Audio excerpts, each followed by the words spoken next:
ప్రార్థన. సర్వోన్నతుడ, సర్వసృష్టికర్త, మా స్తుతులకు ఆసీనుడా తండ్రి, ఈ రాత్రి నేను రక్షించబడ్డాను అని చెప్పుకొనుచు ఇంకా పడి లేచే బ్రతుకులోనే ఉంటున్న వారిని, శోధనలోకి లొంగిపోతూ ముందుకు సాగలేని వారిని ఈ రాత్రి ప్రత్యేకంగా దర్శించుము తండ్రి.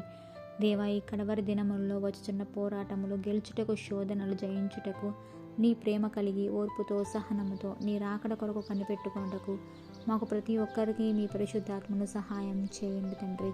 దేవా, కష్టములు కలిగినప్పుడు, శ్రమలు వచ్చినప్పుడు కుంగిపోయేవారిగా, ఆధ్యాత్మికంగా జీవితంలో ఆగిపోయేవారిగా కాక విశ్వాసమునకు కర్తయు దాన్ని కొనసాగించువాడైన మా రక్షకుడు క్రీస్తు వైపు చూస్తూ ముందున్న పందెంలో ఓపికతో పరిగెత్తి కృపలను మాకు దయచేయము తండ్రి.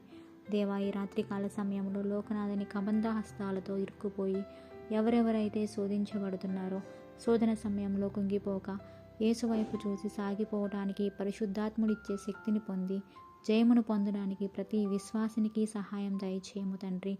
దేవా, ఎందుకు పనికిరాని మా జీవితాల్లో మీ ఉదయమునే లేచి మీ నామమును మహిమపరిచే, స్తుతిని గనపరిచే భాగ్యం దయచేయము తండ్రి. దేవా, మరణకరమైన దినముల్లో ఈ రాత్రి మేము పనుకొనుచుండగా సమస్త అధికారం మీకు అప్పగించుకొనుచు అలనాడు యోబు కుటుంబానికి వేసిన బలమైన అగ్నికంచె వేసి మమ్మల్ని కాచి కాపాడి రక్షించి పట్టజాలని విస్తారమైన దీవెన ఆశీర్వాదములు మాకు అనుగ్రహించుము తండ్రి.